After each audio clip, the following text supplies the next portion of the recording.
लक्ष्मीपति श्री विष्णु भगवान की जय। हर हर महादेव। हरे कृष्णा। प्रिय भक्तों, आज बृहस्पतिवार का दिन है, तो आइए भगवान विष्णु की आनंद प्रदान करने वाली दुर्लभ कथा का श्रवण करते हैं। भारतवर्ष में एक प्रतापी और दानी राजा राज करता था। वह नित्य गरीबों और ब्राह्मणों की सहायता करता था। यह बात उसकी रानी को बिल्कुल भी अच्छी नहीं लगती थी।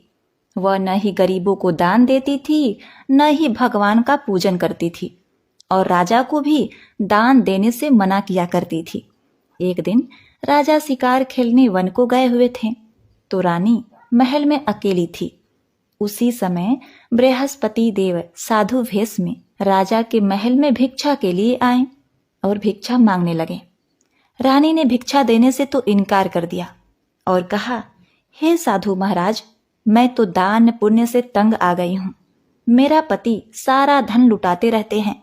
मेरी इच्छा है कि हमारा धन नष्ट हो जाए, फिर न रहेगा बांस, ना बजेगी बांसुरी। साधु ने कहा, देवी, तुम तो बड़ी ही विचित्र हो। धन संतान तो सभी चाहते हैं, पुत्र और लक्ष्मी तो पापी के घर भी होने चाहिए। यदि तुम्हारे पास अधिक धन है तो भूखों को भोजन दो, प्यासों के लिए प्याऊ बनवाओ, मुसाफिरों के लिए धर्मशालाएं खुलवाओ। जो निर्धन अपनी कुंवारी कन्याओं का विवाह नहीं कर सकते, उनका विवाह करा दो।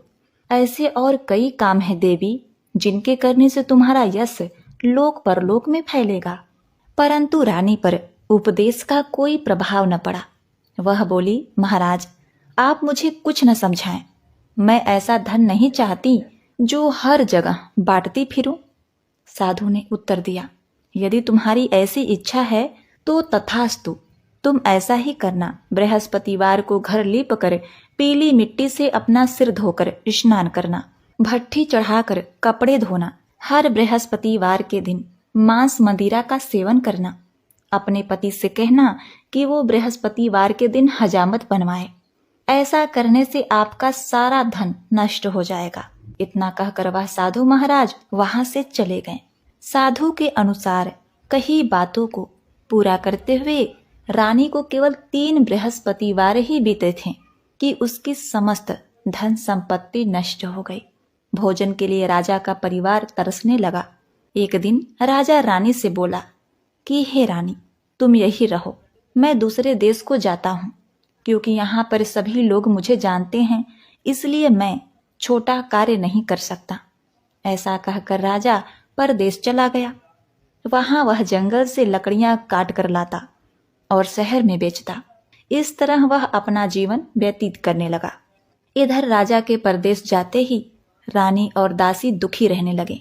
एक बार जब रानी और दासी को 7 दिन तक बिना भोजन के रहना पड़ा, तो रानी ने अपनी दासी से कहा, हे दासी, पास ही के नगर में मेरी बहन रहती है।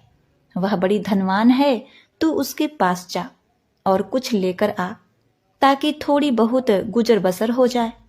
दासी रानी की बहन के पास गई। उस दिन गुरुवार था और रानी की बहन उस समय बृहस्पतिवार की कथा सुन रही थी। दासी ने रानी की बहन को अपनी रानी का संदेश दिया, लेकिन रानी की बड़ी बहन ने कोई उत्तर नहीं दिया। जब दासी को रानी की बहन से कोई उत्तर नहीं मिला, तो वह दुखी हुई और उसे क्रोध भी आया। दासी ने वापस आकर रानी को सारी बातें बताईं। यह सुनकर रानी ने अपने भाग्य को कोसा कि जब विपत्ति पड़ती है तो अपने भी साथ छोड़ देते हैं। ऐसा कहकर वह अपने आप को कोसने लगी। उधर रानी की बहन ने सोचा कि मेरी बहन की दासी आई थी, परंतु मैं उससे नहीं बोली, इससे वह बहुत दुखी होगी। कथा सुनकर और पूजन समाप्त करके वह अपनी बहन के घर आई और कहने लगी, हे बहन, मैं बृहस्पतिवार का व्रत कर रही थी।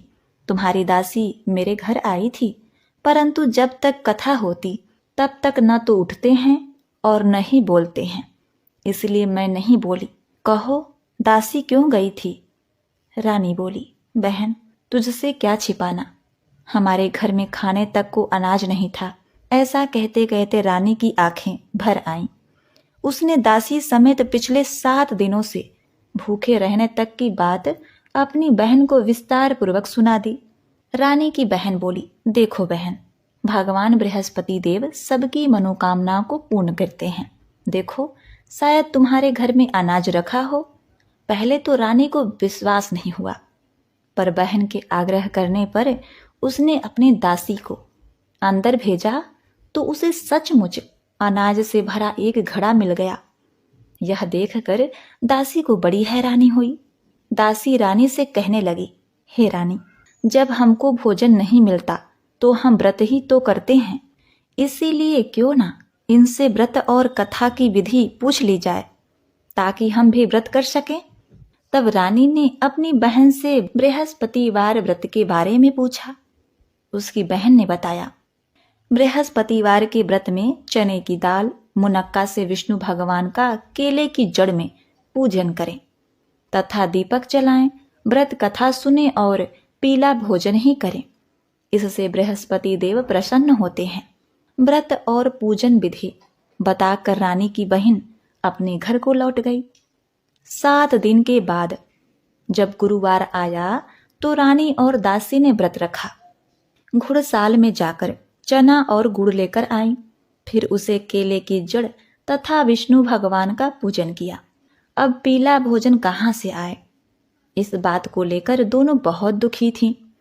चूंकि उन्होंने व्रत रखा था, इसीलिए बृहस्पति देव उससे प्रसन्न हो गए। इसीलिए वे एक साधारण व्यक्ति का रूप धारण करके 2 थाली में सुंदर पीला भोजन दासी को दे गए। भोजन पाकर दासी प्रसन्न हुई और फिर रानी के साथ मिलकर भोजन ग्रहण किया। इसके बाद वे सभी गुरुवार को व्रत और पूजन करने लगे। बृहस्पति देव भगवान की कृपा से उनके पास फिर से धन संपत्ति आ गई, परंतु रानी फिर से पहले की तरह ही आलस्य करने लगी। तब दासी बोली, हे रानी, तुम पहले भी इस प्रकार आलस्य करती थी। तुम्हें धन रखने में कष्ट होता था, इस कारण सभी धन नष्ट हो गया, और अब जब भगवान बृहस्पति देव की कृपा से धन मिला है तो तुम्हें फिर से आलस्य आ रहा है। रानी को समझाते हुए दासी कहती है कि बड़ी मुसीबतों के बाद हमने यह धन पाया है, इसलिए हमें दान पुण्य करना चाहिए, भूखे मनुष्य को भोजन कराना चाहिए और धन को शुभ कार्यों में खर्च करना चाहिए, जिससे तुम्हारे कुल का यश बढ़ेगा, स्वर्ग की प्राप्ति होगी और पितृ प्रसन्न होंगे। दासी की बात मानकर रानी अपना धन शुभ कार्यों में खर्च करने लगी, जिससे पूरे नगर में उसका यश फैलने लगा। वही इधर एक दिन राजा दुखी होकर जंगल में एक पेड़ के नीचे आसन जमाकर बैठ गया। वह अपनी दशा को याद करके व्याकुल होने लगा। बृहस्पतिवार का दिन था। एकाएक उसने देखा कि निर्जन वन में एक साधु प्रकट हुए। वह साधु वेश में स्वयं बृहस्पति देवता थे। लकड़हारे के सामने आकर बोले, हे लकड़हारे, इस सुनसान जंगल में तू चिंता मग्न क्यों बैठा है? लकड़हारे ने दोनों हाथ जोड़कर प्रणाम किया और उत्तर दिया, महाराज जी, आप सब जानते हैं, मैं क्या कहूँ। यह कहकर रोने लगा और साधु को अपनी आत्मकथा सुनाई। महात्मा जी ने कहा, तुम्हारी स्त्री ने बृहस्पतिवार के दिन बृहस्पति भगवान का निरादर किया है, जिसके कारण रुष्ट होकर उन्होंने तुम्हारी यह दशा कर दी है। अब तुम चिंता को दूर करके मेरे कहने पर चलो, तुम्हारे सब कष्ट दूर हो जाएंगे और भगवान पहले से भी अधिक धन संपत्ति तुम्हें देंगे। तुम बृहस्पतिवार के दिन कथा किया करो। 2 पैसे के चने मुनक्का लाकर उसका प्रसाद बनाओ। शुद्ध जल में लोटे में शक्कर मिलाकर चरना अमृत तैयार करो। कथा के पश्चात अपने सारे परिवार और सुनने वाले प्रेमियों में अमृत व प्रसाद बांटकर आप भी ग्रहण करें। ऐसा करने से भगवान तुम्हारी सब मनोकामनाएं पूरी करेंगे। साधु के ऐसे वचन सुनकर लकड़हारा बोला, हे प्रभु, मुझे लकड़ी बेचकर इतना पैसा नहीं मिलता जिससे भोजन के उपरांत कुछ बचा सकूं। मैंने रात्रि में अपनी पत्नी को व्याकुल देखा है। मेरे पास कुछ भी नहीं जिससे मैं उसकी खबर मंगा सकूं। साधु ने कहा, हे लकड़हारे, तुम किसी बात की चिंता मत करो। बृहस्पतिवार के दिन तुम रोजाना की तरह लकड़ियां लेकर शहर को जाओ। तुमको रोज से 2 गुना धन प्राप्त होगा, जिससे तुम भली भांति भोजन कर लोगे तथा बृहस्पति देव की पूजा का सामान भी आ जाएगा। हे राजन, बृहस्पति देव की कथा इस प्रकार से है। प्राचीन काल में एक बहुत ही निर्धन ब्राह्मण था। उसके कोई संतान नहीं थी। वह नित्य पूजा पाठ करता था, परंतु उसकी स्त्री बहुत ही मलिन रहा करती थी। वह न स्नान करती, न किसी देवता का पूजन करती और प्रातः काल उठते ही सर्वप्रथम भोजन करती, बाद में कोई अन्य कार्य करती थी। ब्राह्मण देवता बहुत दुखी रहते थे। पत्नी को बहुत समझाते, किंतु उसका कोई परिणाम नहीं निकला। भगवान की अनुकंपा से एक समय उस ब्राह्मण की पत्नी गर्भवती हुई और 10वें महीने में एक सुंदर कन्या को जन्म दिया। निर्धन ब्राह्मण कन्या के जन्म से बहुत ही दुखी हुआ। धीरे धीरे ब्राह्मण की कन्या बड़ी होने लगी। बचपन से ही उस कन्या की रुचि भगवान विष्णु की पूजा में थी। वह प्रातः काल उठते ही स्नान आदि करके भगवान विष्णु की पूजा करने मंदिर में जाया करती थी। बृहस्पतिवार को व्रत करके विधि पूर्वक पूजा पाठ करती थी। पूजा पाठ के बाद वह पढ़ने के लिए पाठशाला में जाती थी। घर से चलते हुए वह मुट्ठी भर जौ साथ लेकर जाती और पाठशाला के रास्ते में थोड़े थोड़े जौ गिराते जाती। पर वह पाठशाला से जब घर लौटती तो जौ के वह दाने सोने में बदले हुए मिलते थे। लड़की सभी सोने के दाने बीन कर लाती थी।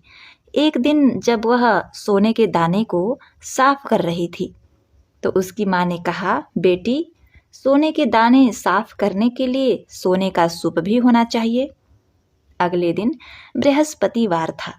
उसने भगवान बृहस्पति देव की पूजा करते हुए प्रार्थना की, हे भगवान, यदि मैंने आपका व्रत विधि पूर्वक किया है तो मुझे सोने का सूप दे दो।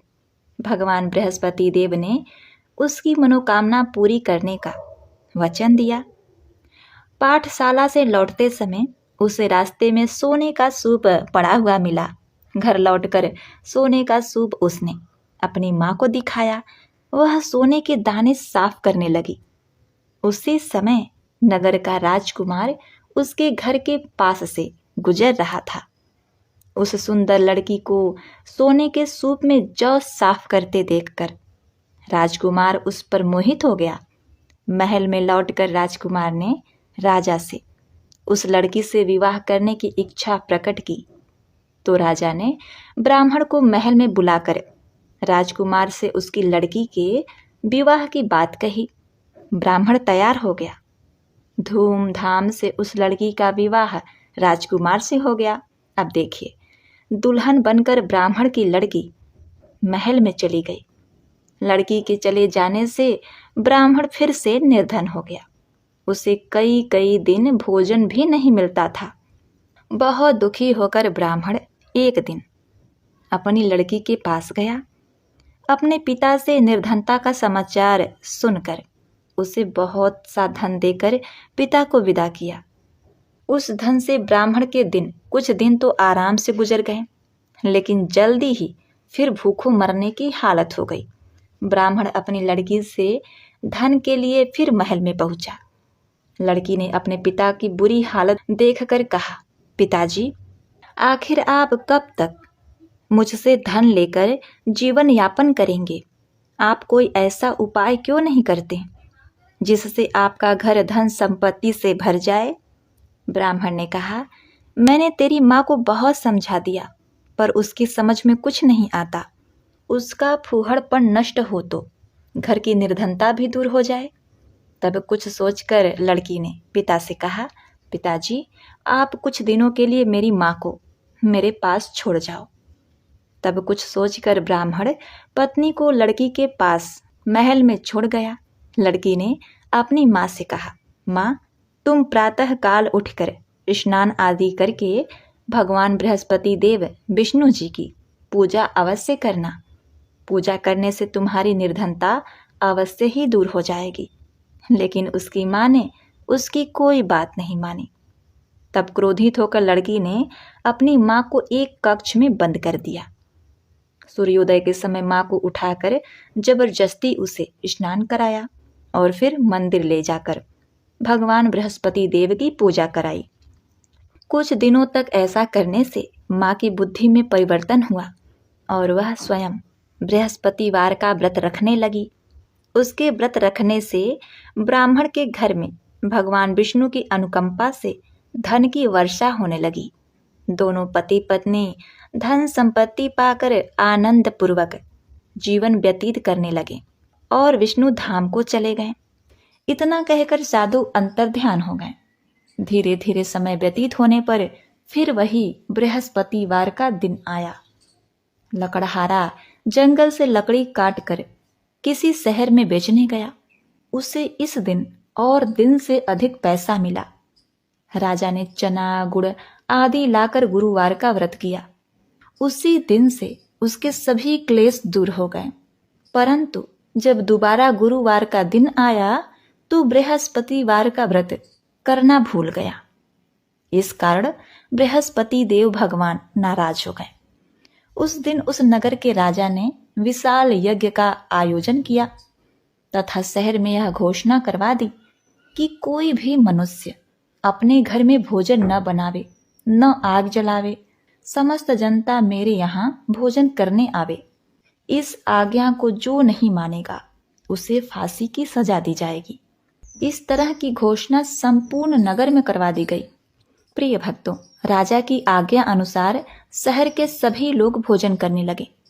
लेकिन लकड़हारा कुछ देर से पहुंचा, इसीलिए राजा उसको अपने महल में ले गए और महल में ले जाकर भोजन करा रहे थे तो रानी की दृष्टि उस खूंटी पर पड़ी जिस पर उनका हार लटका हुआ था।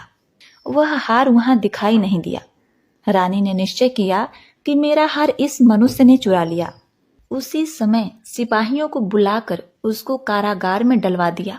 जब लकड़हारा कारागार में पड़ गया और बहुत दुखी होकर विचार करने लगा कि न जाने कौन से पूर्व जन्म के कर्म से मुझे यह दुख प्राप्त हुआ है, और उसी साधु को याद करने लगा जो कि जंगल में मिला था। उसी समय तत्काल बृहस्पति देव साधु के रूप में प्रकट हुए और उसकी दशा को देखकर कहने लगे, अरे मूर्ख, तूने बृहस्पति देव की कथा नहीं करी, इस कारण तुझे दुख प्राप्त हुआ है। अब चिंता मत कर। बृहस्पतिवार के दिन कारागार के दरवाजे पर 4 पैसे पड़े मिलेंगे, उससे तू बृहस्पति देव की पूजा करना, तेरे सभी कष्ट दूर हो जाएंगे। अब बृहस्पतिवार के दिन उसे 4 पैसे मिले। लकड़हारे ने कथा कही। उसी रात्रि को बृहस्पति देव ने उस नगर के राजा को स्वप्न में कहा, हे राजन, तुमने जिस आदमी को कारागार में बंद कर दिया है वह निर्दोष है, वह राजा है, उसे छोड़ देना। रानी का हार उसी खूंटी पर टंगा है। अगर तू ऐसा नहीं करेगा तो मैं तेरे राज्य को नष्ट कर दूंगा। इस तरह रात्रि के स्वप्न को देखकर राजा प्रातः काल उठा और खूंटी पर हार देखकर लकड़हारे को बुलाकर क्षमा मांगी तथा लकड़हारे को योग्य सुंदर वस्त्र आभूषण देकर विदा किया। बृहस्पति देव की आज्ञा अनुसार लकड़हारा अपने नगर को चल दिया। राजा जब अपने नगर के निकट पहुंचा तो उसे बड़ा आश्चर्य हुआ। नगर में पहले से अधिक बाग, तालाब, कुएं तथा बहुत सी धर्मशालाएं, मंदिर आदि बन गए थे। राजा ने पूछा, यह किसका बाग और धर्मशाला है? तब नगर के सब लोग कहने लगे, यह सब रानी और दासी के हैं। तो राजा को आश्चर्य हुआ और गुस्सा भी आया। जब रानी ने यह खबर सुनी कि राजा आ रहे हैं तो उन्होंने दासी से कहा, हे दासी, देखो राजा हमको कितनी बुरी हालत में छोड़कर गए थे। हमारी ऐसी हालत देखकर वह लौट न जाएं, इसलिए तू दरवाजे पर खड़ी हो जा। आज्ञा अनुसार दासी दरवाजे पर खड़ी हो गई। राजा आए तो उन्हें अपने साथ ले गई। तब राजा ने क्रोध करके अपने रानी से पूछा कि यह धन तुम्हें कैसे प्राप्त हुआ? तब उन्होंने कहा, हमें यह सब धन बृहस्पति देव के इस व्रत के प्रभाव से प्राप्त हुआ है। तब राजा ने निश्चय किया कि सप्ताह में एक दिन जब बृहस्पतिवार के दिन व्रत कथा सुनने से और व्रत करने से इतना फल मिलता है, तो मैं प्रतिदिन दिन में 3 बार कहानी तथा रोज व्रत किया करूंगा। अब हर समय राजा के दुपट्टे में चने की दाल बधी रहती तथा दिन में 3 बार कहानी कहता। एक रोज राजा ने विचार किया, चलो अपनी बहन के यहाँ हो आवे। इस तरह निश्चय करके राजा घोड़े पर सवार हो गया और अपनी बहन के यहाँ चलने लगा। मार्ग में उसने देखा कि कुछ आदमी एक मुर्दे को लिए जा रहे हैं।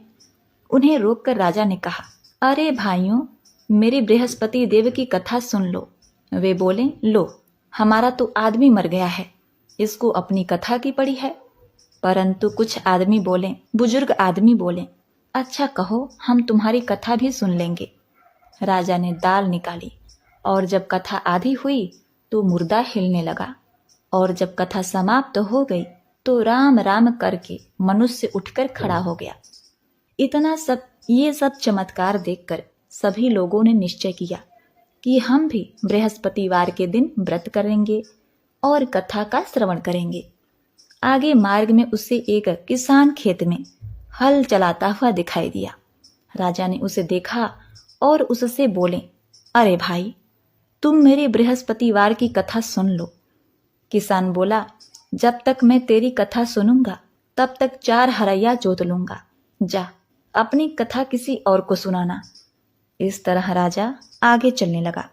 राजा के हटते ही बैल पछाड़ खाकर गिर गए तथा किसान के पेट में बड़ी जोर का दर्द होने लगा। उसी समय उसकी माँ रोटी लेकर आई। उसने जब देखा तो अपने पुत्र से सब हाल पूछा और बेटे ने सभी हाल कह दिया। तो बुढ़िया माई दौड़ी दौड़ी उस घुड़सवार के पास गई और उससे बोली कि हे राजा, मैं तेरी कथा सुन लूंगी, तू अपनी कथा मेरे खेत पर चलकर ही सुना। राजा ने बुढ़िया के खेत पर जाकर कथा कही, जिसके सुनते ही वह बैल उठ खड़े हो गए तथा किसान के पेट का दर्द भी बंद हो गया। उनकी महिमा सुनकर वह बुढ़िया माई और वह किसान भी बृहस्पति भगवान के भक्त हो गए और उनका पूजा अर्चन करने लगे। अब फिर राजा अपनी बहन के घर पहुंचा। बहन ने भाई की खूब मेहमानी की। दूसरे रोज प्रातःकाल राजा जगा तो वह देखने लगा कि सब लोग भोजन कर रहे हैं। राजा ने अपनी बहन से कहा, ऐसा कोई मनुष्य है जिसने भोजन नहीं किया हो, मेरी बृहस्पतिवार की कथा सुन ले। बहन बोली, हे भैया, यह देश ऐसा ही है कि पहले यहाँ लोग भोजन करते हैं, बाद में अन्य काम करते हैं। अगर कोई पड़ोस में हो तो देख आऊं। ऐसा कहकर देखने चली गई, परंतु उसे ऐसा कोई व्यक्ति नहीं मिला जिसने भोजन न किया हो। अतः वह एक कुम्हार के घर गई जिसका लड़का बीमार था। उसे मालूम हुआ कि उसके यहाँ 3 रोज से किसी ने भोजन नहीं किया है। रानी ने अपने भाई की कथा सुनने के लिए कुम्हार से कहा और वह तैयार हो गया। राजा ने जाकर बृहस्पतिवार की कथा कही, जिसको सुनकर उसका लड़का ठीक हो गया। अब तो राजा की प्रशंसा होने लगी। एक रोज राजा ने अपनी बहन से कहा कि हे बहन, हम अपने घर जाएंगे, तुम भी तैयार हो जाओ। राजा की बहन ने अपनी सास से कहा। सास ने कहा, हाँ चली जा, परंतु अपने लड़कों को मत ले जाना, क्योंकि तेरे भाई की कोई औलाद नहीं है। बहन ने अपने भाई से कहा, हे भैया, मैं तो चली जाऊंगी, पर कोई बालक नहीं जाएगा। राजा बोला, जब कोई बालक नहीं जाएगा तब तुम ही क्या करोगी? बड़े दुखी मन से राजा अपने नगर को लौट आया। राजा ने अपने रानी से कहा, हम निर्वंशी हैं। रानी बोली, हे प्रभु, बृहस्पति देव ने हमें सब कुछ दिया है, वह हमें औलाद अवश्य देंगे।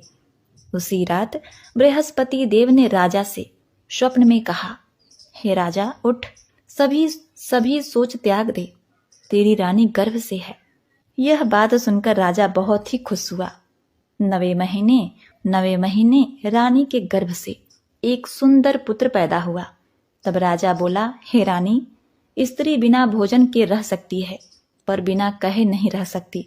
जब मेरी बहन आवे तुम उससे कुछ कहना मत। रानी ने यह सुनकर हाँ कर दिया। जब राजा की बहन ने यह शुभ समाचार सुना तो उसे बहुत खुशी हुई तथा बधाई लेकर अपने भाई के यहाँ आई। तभी रानी ने कहा, घोड़ा चढ़कर तो नहीं आई, गधा चढ़कर आई। रानी की बहन बोली, भाभी, मैं इस प्रकार न कहती तो तुम्हें औलाद कैसे मिलती। बृहस्पति देव ऐसे ही हैं, जैसी जिसके मन में कामनाएं हैं सभी को पूर्ण करते हैं।